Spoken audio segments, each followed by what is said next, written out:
Memecoins under fire as BTC Lullfest below $100,000 revives memories of 2018. Attendees at Consensus saw memecoins as net negative for the broader crypto market.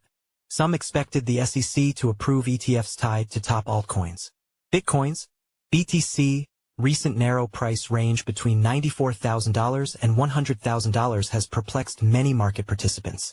While the largest cryptocurrency historically shows strong directional moves followed by months-long consolidations, known as stair-step price movements, this time feels different.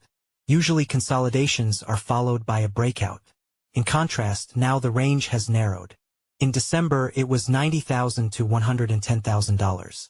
Attendees at last week's Consensus Hong Kong shared the sentiment, with some prominent market makers and industry figures suggesting the rampant memecoin frenzy is a key reason behind the lull in BTC and the broader altcoin market, which feels similar to the lackluster price action from 7 years ago.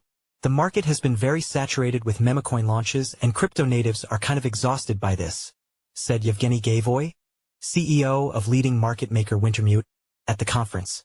Tokens such as President Donald Trump's Trump and the Libre token promoted by Argentine President Javier Milei tend to draw liquidity from more established cryptocurrencies. Gavoy said, with traders buying those at the expense of other coins. Such stagnant BTC price behavior is reminiscent of September-October 2018, when the range tightened over successive weeks, ultimately settling between $6,000 and $6,400. It's not a totally parallel situation, though. That occurred during a bear market, following a steep decline from Bitcoin's then record high of nearly $20,000, making the range play somewhat justifiable as investor confidence waned. This time around, BTC is only about 12% below its all-time high. 3 days before his January 20th inauguration, Trump debuted his official token, Trump, which reached a market cap of over $12 billion in just 48 hours. Its descent was equally fast, and the market cap had crashed to near $3 billion by early this month, data from CoinGecko show. What's interesting is that the total crypto market capitalization remained largely unchanged at nearly $3.5 trillion during the boom-bust cycle. That's a sign the memecoin did little to draw new capital to the market.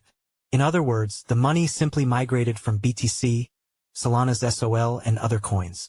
Moreover, while some wallets that invested early made big money, around 800,000 lost a total of $2 billion by selling at a loss or holding as prices crashed, according to Chainalysis. Something similar played out during the Libre fiasco early this month, which destroyed $251 million in investor money and became a net wealth destroyer for the crypto market.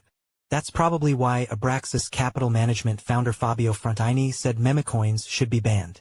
He was speaking during a rapid-fire round at the Views from Wall Street to Crypto session at Consensus. Jason Atkins, Chief Commercial Officer at Oros, said the fact that memecoins are sucking out liquidity from the other sectors of the market shows how fragile the liquidity pool is. It's clear that adoption is still at an early stage, Atkins said in an interview. The number of participants remains relatively low, and the fact that one high-profile token launch can send shockwaves across the entire market shows how fragile the liquidity pool is. It's a clear signal that the broader market lacks sufficient depth and stability. Those are key requirements for attracting more institutional interest, he said. Institutional investors are actively exploring how they can engage with this space. But they are cautious. They need to see a more mature, stable market that can handle larger volumes without getting disrupted by speculative, meme-driven activity. Opinions were mixed on what happens next for the BTC price. Several Consensus delegates said the meme frenzy and the uncanny stability in BTC is unhealthy. Such range plays often end with a downside move, they said. That's what happened in 2018, when the consolidation ended with a sharp decline. On the other hand, the memecoin saturation is overshadowing positive news on the regulatory front, Wintermute's Gavoy said. People don't necessarily appreciate that we have a lot of positive news coming. For example, on the regulatory side, we have all forgotten how bad of an influence the SEC and even CFTC was for the last few years, and now that overhang is completely gone. I don't think it's being properly priced, so I'm pretty optimistic, Gavoy said. The regulatory environment includes change of U.S. administration and exit of Gary Gensler from the Securities and Exchange Commission.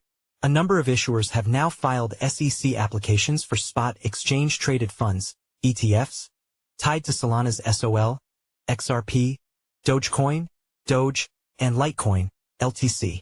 To date, The regulator has approved only spot Bitcoin and Ether ETFs, assuming that the CME's surveillance system for Bitcoin and Ether futures mitigates concerns about price manipulation. If CME futures are seen as a prerequisite to win approval for ETFs tied to digital assets, it's worth noting the broader altcoins don't have that privilege yet. Gavoy disagrees. It's a relic from the previous SEC leadership. I would definitely not be surprised if Solana and other top 10 tokens excluding stablecoins are approved, he said.